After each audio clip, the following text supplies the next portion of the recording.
भारताच्या ऑपरेशन सिंदूरमुळे पाकिस्तानमध्ये प्रचंड दहशतीचं वातावरण आहे। राजधानी इस्लामाबादसह अनेक मुख्य शहरांमध्ये पाकिस्ताननं सायरन वाजवायला सुरुवात केलेली आहे। काल देखील पाकिस्तानमध्ये सायरन वाजले, ब्लॅकआउट करण्यात आलं होतं आणि आता ऑपरेशन सिंदूरमुळे पाकिस्तानच्या कानाकोपऱ्यात दहशतीचं वातावरण आहे। राजधानी इस्लामाबादसह अनेक मुख्य शहरांमध्ये पाकिस्तानने सायरन वाजवलेत। लाहोर, रावळपिंडी, कराचीमध्ये देखील सायरन वाजवण्यात आले।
आणि या संदर्भात चर्चा करूयात। अनिल बाम सर सध्या आपल्यासोबत आहेत। सर, शेवटचा प्रश्न विचारते, त्यानंतरची सूत्र माझा सहकारी अमोलकडे देईन।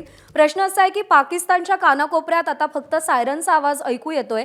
हे सायरन काय इंडिकेट करतायत? पाकिस्तानमधलं वातावरण किती घबराटीचं आहे हे दाखवण्यासाठी हा सायरनचा आवाज पुरेसा आहे? अगदी खरं आहे। सायरनचा आवाज इंडिकेट करतं की या तर एअर रेड वॉर्निंग आहे किंवा अँटी मिसाईल वॉर्निंग आहे, म्हणजे काहीतरी होणार आहे आणि तिथल्या बाशिंदे किंवा तिथल्या नागरिकांनी आपण सुरक्षित राहावं आणि जे आपण सिव्हिल डिफेन्स म्हणतो त्याचे जे ड्रिल्स प्रॅक्टिस केलेले असतील, जर का पाकिस्ताननी प्रॅक्टिस केले असतील तर ते त्यांना करून आपल्या सेफ्टीसाठी त्यांनी पाहावं, बंकरमध्ये जावं, सेफ हाऊसमध्ये जावं, कारण त्याच्यामुळे जानमालचं नुकसान होऊ शकतं।